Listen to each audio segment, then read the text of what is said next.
Hello, everybody, and welcome to a very special edition of Lady Parts. I'm Liron Cohen. And I'm Mimi Torchin. This is 11 o'clock at night right now, and we're waiting for somebody very special to Skype us. Yes, she's going to Skype us all the way from Australia. So you may have guessed it, it's someone from Wentworth, and it's someone very important and very exciting. It's Nicole da Silva. Yes? Wait, give them a pause to scream. Nicole da Silva. The Now great, you screamed. Okay. powerful Nicole da Silva. Playing Francesca Frankie Doyle, a former prisoner at Wentworth, now a free woman. She was a top dog. She's part of a very popular couple, Bridget. You said it! Frankie, I hate squish words, as you know, Frankie and Bridget. And we're going to try to fit in as much scoop as we can in 15 or 20 minutes. Some of you may know also that Nicole is a true champion for women. She is leading both in leadership and by example, and we hope to talk to her a little bit about that since this is what Lady Parts is all about. So without further ado, let's have a conversation with Nicole da Silva. Hi. Why, hello. I love a girl who's on time. This is so funny because I've seen some of your videos, obviously, and now I feel like I'm entering, your world a little bit. Lady Parts.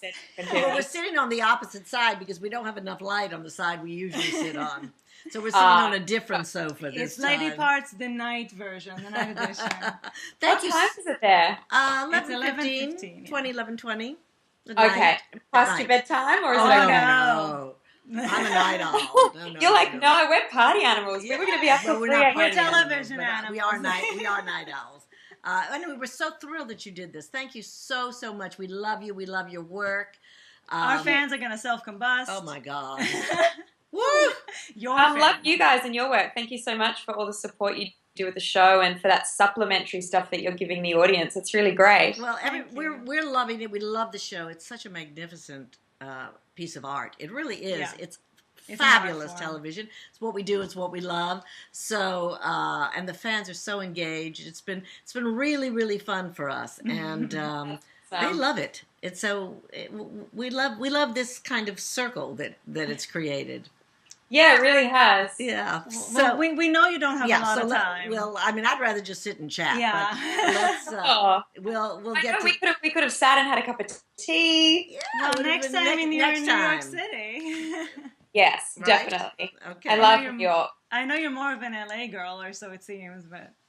Well, I mean, I have been living there for a little while, but I did spend 3 months over the summer in New York a couple of years ago, and it was truly one of the best times of my life. Like, it's such a fabulous city. It was so great. There's no place like it. I've been there for about 45 years, and it's yeah, right out of college. It's just, I mean, it's such a cliche, but it just has its own energy there. It's not a cliche. It's what it is. It really does. It really is. And I love that you can go out at any time of night and there's always people around or there's something happening. I remember going to LA once and I don't know, I was in the hotel and I wanted to go out and get something to eat at like 10:30. They rolled up the streets. I know. Sydney's turning into that as well. Like, you go and see some theatre, and then by the time you're out, it's 10 o'clock, and all the restaurants have closed, or at least the kitchens have closed, so you've got nowhere to go and eat. It's crazy. Come to New York. Yeah. Okay. Yes. Go. Well, actually, we do have a question about that, so why don't I just throw it in here? Sure. Yeah. Any Broadway aspirations? Oh, gosh. I think every actor has Broadway aspirations, don't they? Do you have any offers for me? Well, we know a casting director or two. Maybe. Yeah. I mean, I came from the theatre. Like, that was my training, essentially. And I always thought I'd end up in theatre and not on film. I kind of naturally had a loud voice and big hand gestures. That's the family I came from. And I was like a duck to water with theatre, and it took me a little while to understand camera. So always, I think, Broadway is always kind of at the, in the back of your mind somewhere as an actor. Yeah. Do you sing? No. Well, no. But if you put me in a wig and glasses, like if I'm in character, I can hold a tune, but it's something psychologically when it's just me that like I feel the fear and it's not as easy. Well, I think that could be, people could work around that. And would you, if you did do a Broadway show, would you prefer to originate something, or do you have a dream role that you've always wanted to do? Oh, look, I'm a big fan of collaboration and creation. I love that process. So to originate something would be amazing. And really thrills me creatively. On the other hand, I'm a real sucker for Oscar Wilde and Noel Coward and those kind of turn-of-the-century English comedies. So something like that, which is so far from Frankie. You're both going, yeah. No, I was just thinking that I can see you in that. I can see you in Blithe Spirit or something like that. Yeah, no, I love all that heightened comedy, and I love how reserved they are, but, there's so much. But they're naughty. Naughty, and I love a bit of naughtiness. Yeah, I do. I can tell. Well, speaking of Frankie, since you brought it up, because we weren't gonna. Oh no, we weren't gonna talk about Frankie at all. I mean, first of all, I don't know if any of you ever envisioned the enormous international success that Wentworth is. So, how has it affected your life, personally, professionally? I think it's been one of those initiations by fire, because shooting a drama in Australia, you never, ever, ever expect that it's going to resonate globally, let alone in your own country. Like, you don't know what's going to hit and what's not.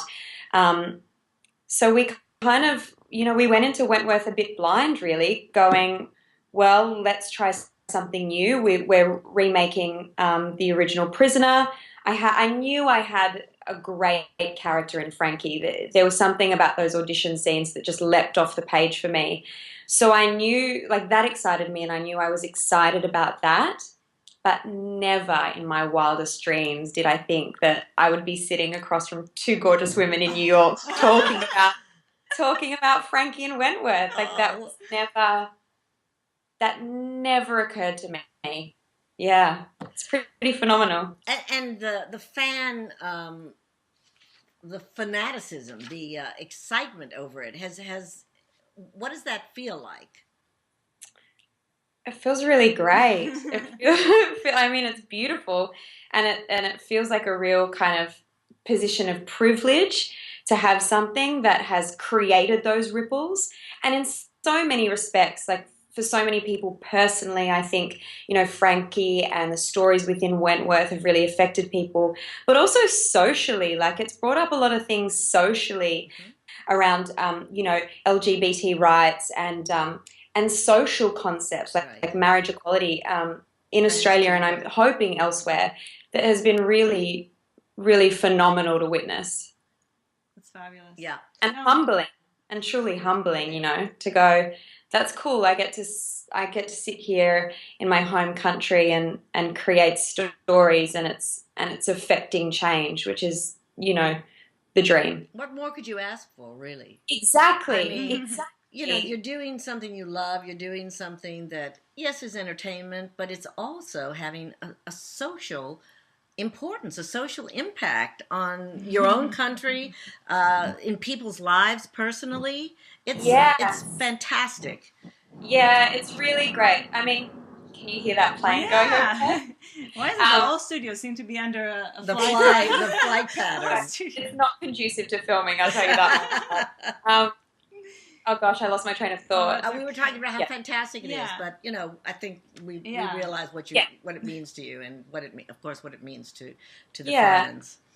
And I have to be honest, like, sometimes the caliber of letter or contact I get can be really confronting and overwhelming. Like, people share a lot of things with me that they've been through in their life because of what Frankie has been through. But the only thing I take away from that is how much that character in this show has been able to truly affect people and change people.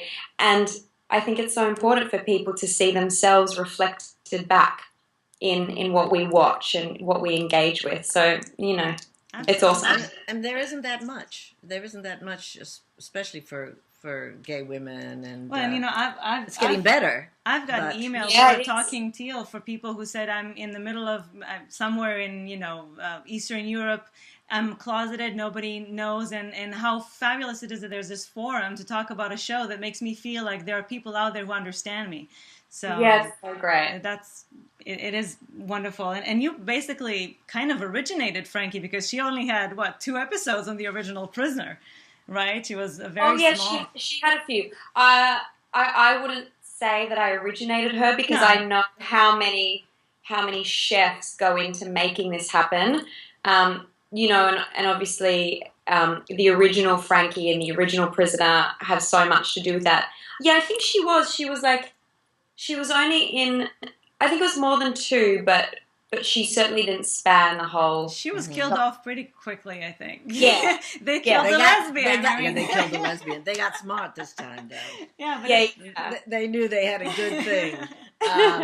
Do you all... I'm just curious, because I know different sets work different ways. Do you all have any input into things? Has there been anything that you really wanted to do, that you spoke to the writers about, or something that they did that you wanted to do something different? Yeah, for the most part, Wentworth is largely collaborative. Like, I won't take all the credit. Certainly not. Like, our writers and producers are really great at, as you know, kind of driving this epic plot forward. And there's so much action and intrigue that it's really its own beast. But there are little things that we do weave in as characters, and certainly I've gone into the writer's room, on numerous occasions and offered up things, and I really like that process. I like the process of going and going, hey, what do you think of this idea? Throwing spaghetti at walls and seeing what lands. Is there anything you can share with us that you might have had a hand in? On a really small level, there was, I think it was season 1 or 2, when Liz starts to drink again. Mm-hmm. There was, I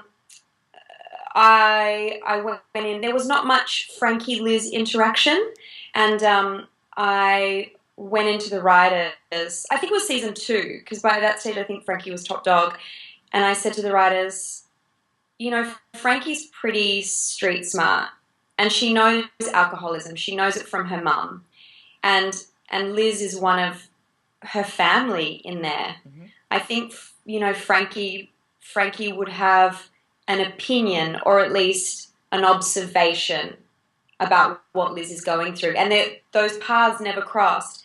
And so we put in this tiny little moment, which Celia and I still talk about as one of those small moments that means everything, mm-hmm. where, someone comes to get Frankie, she's leaving the cell, and Liz is out there and she's drunk. And Frankie just goes up to her on her way out, and it's one line, and she just says something like, get your shit together, Liz, or what are you doing? Get your shit together. And Celia's reaction was so brilliant, because it was like, oh, I'm being caught out by someone who really sees me. Mm-hmm. She's such a wonderful actress, yes. Oh, she's beautiful. She, like, everything she does is she's so open. So stuff like that, like weaving those little character moments in, I think is really important. And then, for season 3, that big redemption arc that happened with Frankie, that was something that I had pitched to the writers earlier. I really wanted to see that stuff about Meg come to fruition, and I wanted to see the shift in Frankie to someone who's come through the system, as someone who has redeemed themselves and who has truly shifted and changed. It was beautiful. It was obvious, and I think that it's one of the things people rooted so much. You root for Frankie because you see her working at it so hard. Her development, her evolution throughout the show. It's been beautiful. It was amazing, really and truly. Yeah. The change of the Frankie you meet at the beginning, and then the Frankie that we know now, is almost like two characters. She still has her spirit and her life. Well, no, she became the ray of light. I mean, the reactions after episode 9 when she comes to visit be My the God, reactions what a from moment. people. It was like people just didn't know what to do with themselves. They were so, first of all, Yeah. they all missed you like madly. Crazy. Oh my God, we hear that every week. Where's Frankie? Where's Frankie? Where's Frigid? Where's Frankie? Yes. It's nice to be loved. But yeah, it was I just saw Celia and Danielle, and we watched an episode of the latest season. And even watching Bee's journey, like seeing Bee change so much from who she was when she first entered that prison. I think that's why this show is such a gift as an actor, is because you're really sitting in someone's skin for years and then kind of weaving their evolution, because we as people are constantly changing and shifting, and it's pretty cool. I come from the soap opera world, and that's the the epitome of that. People who play a character for 30 years, my God, you go through their whole life with them. And when you see, I never thought there'd be any kind of fans better than soap fans, except that I see now that Wentworth fans. And when you see people go through these things, and you see the arcs of their lives, you see them go through all these life changes. You become a part of their family. Yeah, absolutely. Speaking of, we were wondering if you knew Frankie's backstory, or did you have to make one up for her?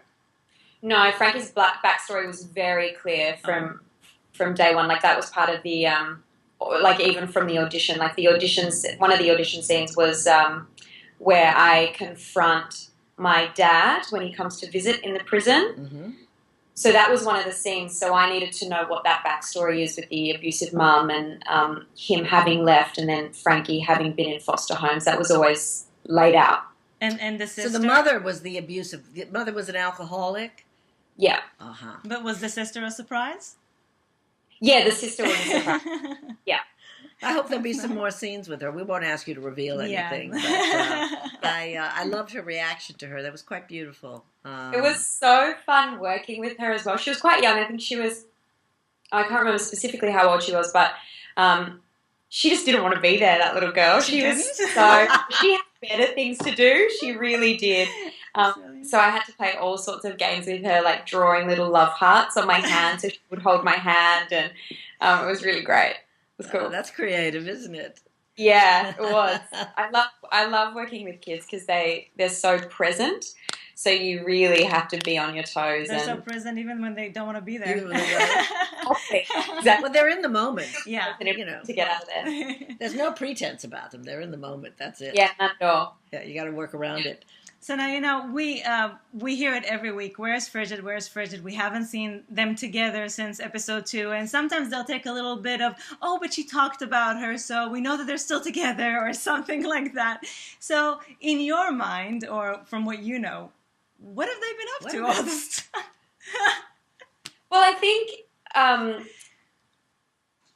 I don't know what I'm allowed to talk about and what I'm not, because I know what's been to air here. I know nothing hasn't technically been to air there. Yeah. But I mean, in my mind, they're a solid couple and they're a solid relationship. That's good. You know what I mean? And I think Frankie just getting out has had to then recalibrate who she is and where she sits in the world. So her taking a breather was about, she's a tough chick. She needs to prove it to herself that she can do it herself. And Bridget understood that. And plus there's the parole, there's the whole parole situation of not... you've got to live on your own and all of that, so... Yeah, exactly. Okay, well, just as long as we know everything's everything's good. I think the fans will be very happy. That'll be sufficient till they see the next moment between you all. They're mad. I mean, they are mad for the two of you. They're mad for you all by yourself. But you know what it's like when there's a couple. I mean, that's just it. It's over the moon. Yeah. Now, I want to take a little trajectory about this champion of UN Women Australia. Yeah. What exactly is that? And what do you do? How did you get it? What do you do with it? Yeah, so basically... my being a champion for the National Committee UN Women Australia it's essentially like being an ambassador, but without that title. It's the same thing. So my role is to educate people and make causes known. So that's what I do. The way it came about was I was starting Wentworth, and I knew that there was something else I wanted to put out there. I knew that there was something else that I wanted to contribute to the world around me. And I knew for the most part that lay in gender equality and matters of empowering women. Like, that was really important to me, and it has been from day one.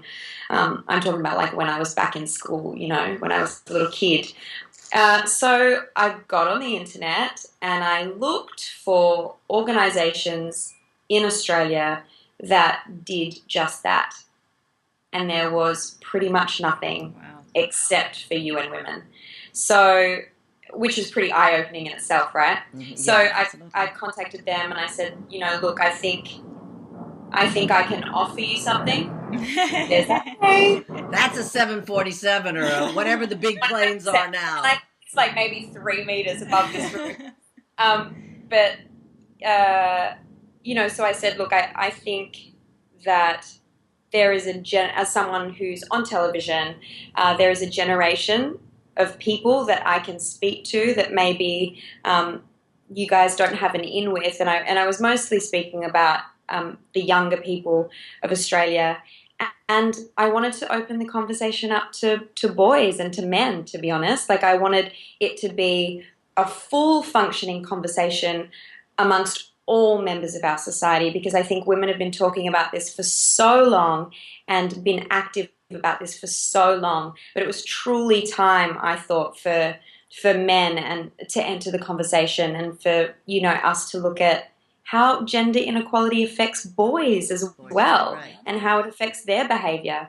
So I pitched that to them, and then they came up with the champion role, and it's very early days. Mm-hmm. We're still very much feeling out how that's going to work and progress, but it's something that I'm looking forward to focusing on, and that's really important to me and where I'm at in the world. Well, it is really, and I wanted to ask you about this. Yesterday I noticed on the internet that Screen Australia has this Gender Matters initiative, and that they're giving $3 million. They're putting forth $3 million to 54 different projects. And I thought, well, that's fantastic. And I watched the head of Screen Australia talk about it and how wonderful it's going to be. And then I read the comments after it, on Twitter. They talk about it. Oh, my God. Nicole, they were so misogynistic. They were so negative, and I thought they were offensive. They were offensive, really, it was like, because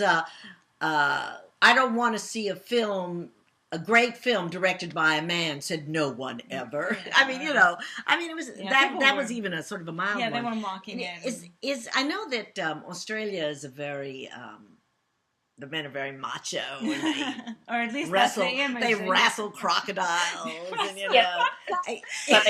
no stereotypes. No stereotypes here at all. No. But is there like a strain of misogyny that has to be battled?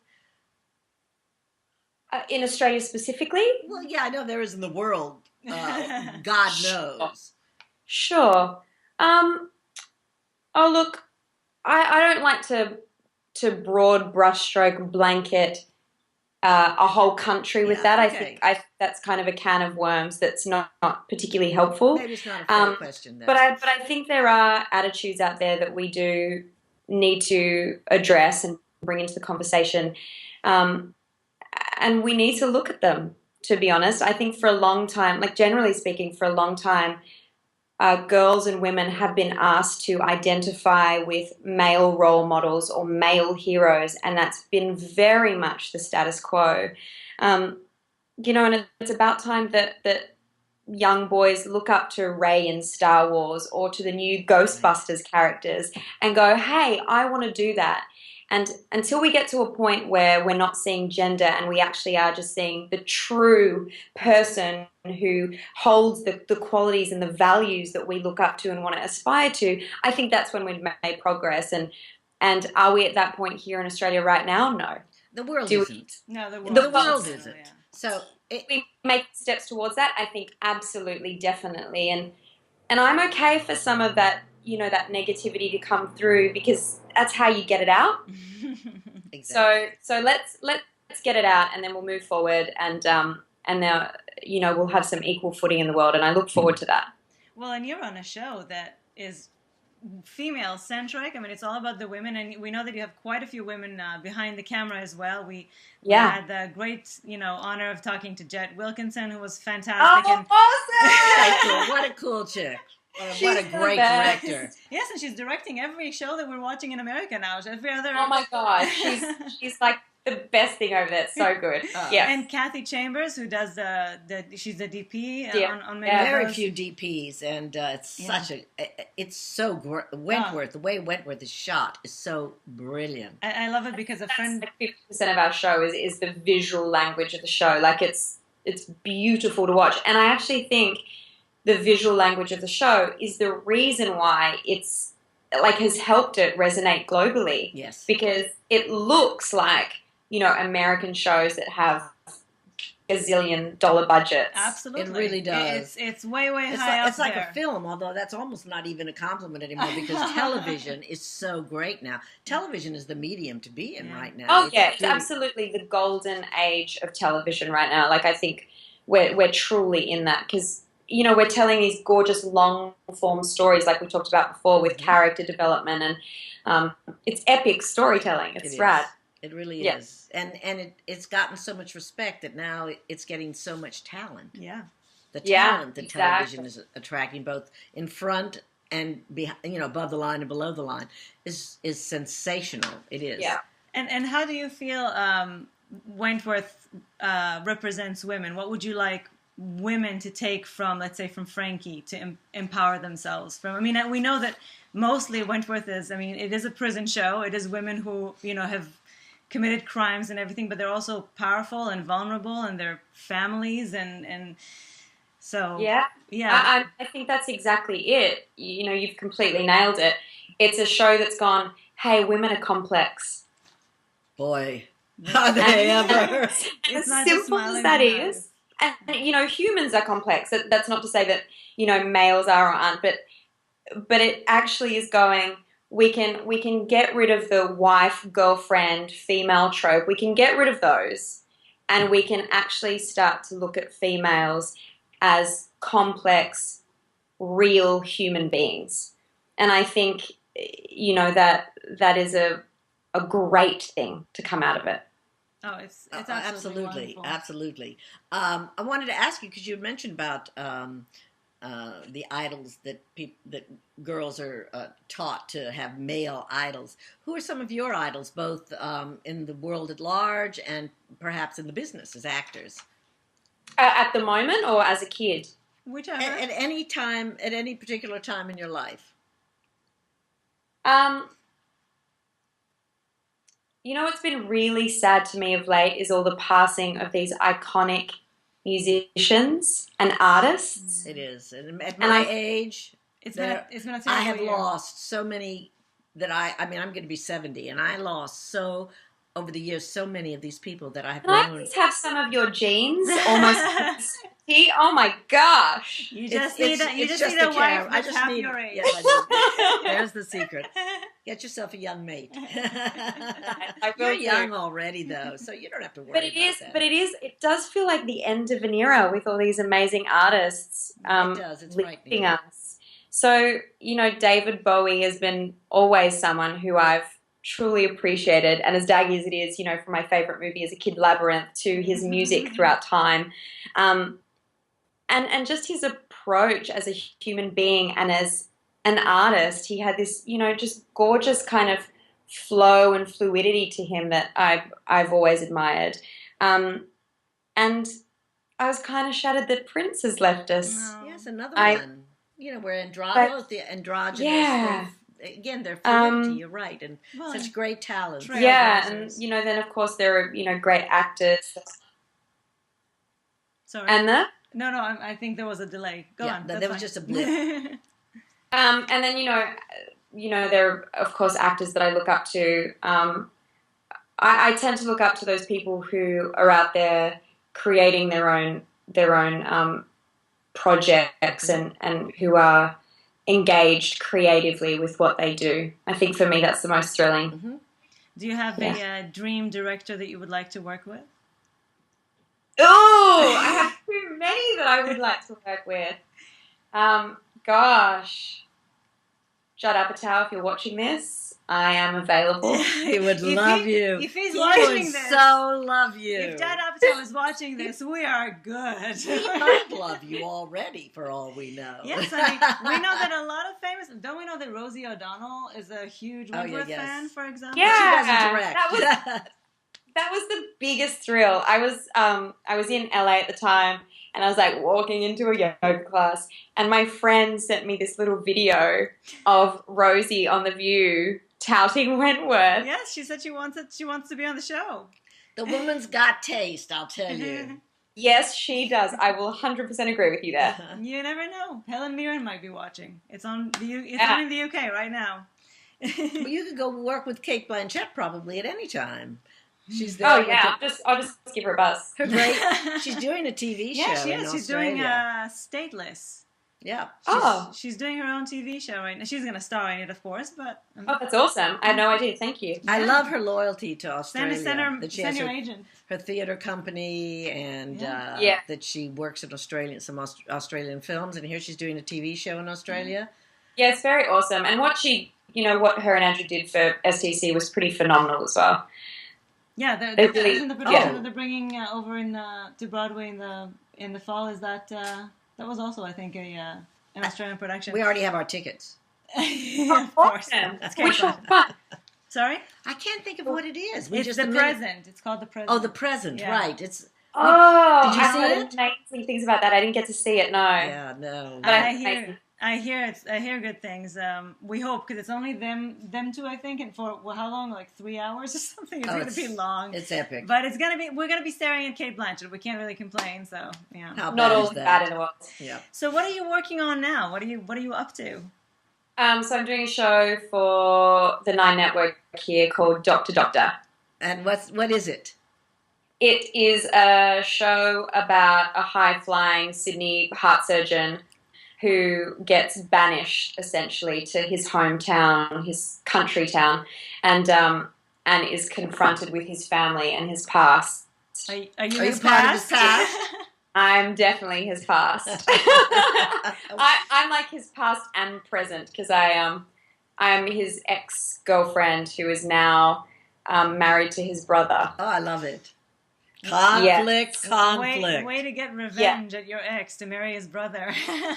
Exactly. But it's actually been really wonderful, because it's such a different show to Wentworth, and it's the first time I've really been given a big chance to play in comedy and to be, playing in that light-hearted world, and it's so nice.